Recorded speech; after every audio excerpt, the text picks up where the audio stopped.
Welcome back. Austin Straubel International Airport here in Green Bay, now part of a growing international network. The airport recently joined the Hidden Disabilities Sunflower Network, becoming the second airport in Wisconsin and the 216th around the world. The network is comprised of retailers, tourism, and travel, and provides a way for those with hidden disabilities to discreetly let others know that they might need some extra help or some patience. The Sunflower Network estimates 1 in 7 people suffer from some type of hidden disability.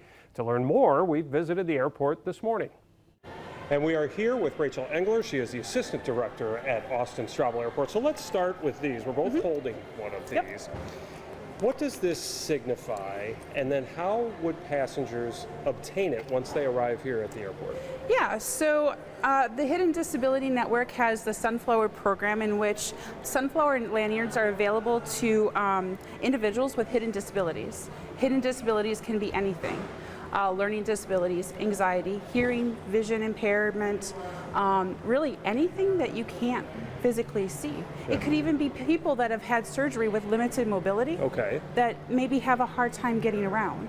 So it's a wide range It is. of things, but it's available to anyone who asks, Yep. right? So they would just, where would they go? How would they get this Yep. here at the airport? So they just need to go up to the ticket counter and say, hey, can I have a sunflower lanyard, please? And it's for those people that might feel anxious or want somebody to approach them and say, hey, do you need anything? Okay. How can I help you? It's totally voluntary. You don't have to do it. But if you're one of those people that might be a little shy, asking for help, and maybe want somebody to come and say, hey, how's it going today? Can I help you? This is for you. And the network itself is not just for travelers. What it is doing, though, is it allowing to enhance travel or make it more comfortable for those people that might not be comfortable. So, as you mentioned, when the staff here at the airport see this, that triggers a response. Yep. What about the training involved with that? Yep, so we provided all of our tenants with a training sheet, an info sheet on what they can do, what this means, what to look for, and what they should just ask, like, hey, can I help you today?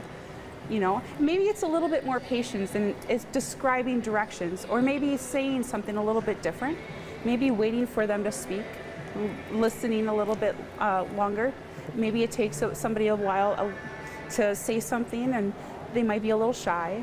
So to me, it sounds like just one little extra step, because most people in the airport are already in tune to answering questions, Right. providing information. This is where you need to be, things like that. So maybe just a little extra step there. Do you think it's important that if you look around, you're just the second airport now in the state of Wisconsin, as we mentioned, 216 around the world. But importantly, I was looking up, I was trying to see where you connect to. So people who start their journey here either typically go through Chicago, O'Hare, Minneapolis, Detroit, Atlanta, some go to Denver.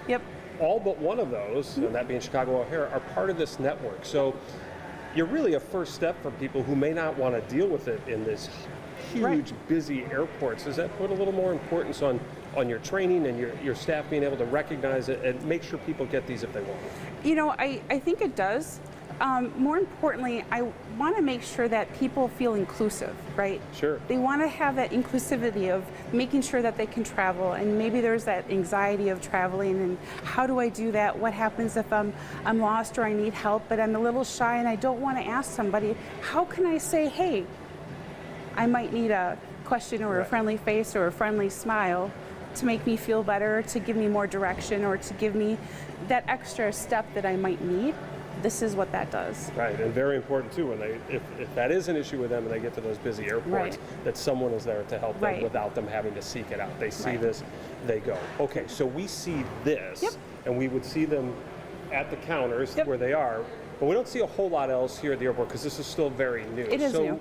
What will folks see once you're up and running, for lack of a better phrase, that would signify, okay, it's here, I can go get it? Yep, and the entrances to the doorways will have the sunflower logo on there so that people can see that we're a airport that has that hidden disabilities program in place for them. Okay, so it'll be very obvious. So again, 216 airports. This program's only not even quite 7 years old. I think it started in 2016 with Gatwick Airport.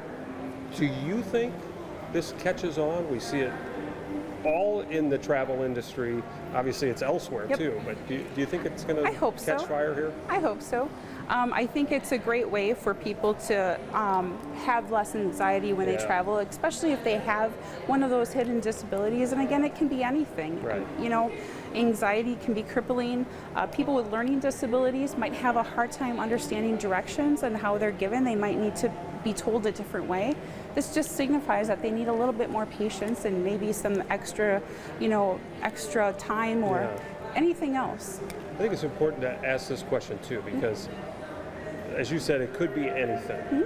And all they have to do is ask. Yep. But do they have to provide any documentation that says I have this? Nope. Just Nope. ask. Just ask. No documentation required. We don't ask what the disability is. They just need to ask. Terrific. Rachel, thanks so much. Yep, not a problem. Thank you, Chris.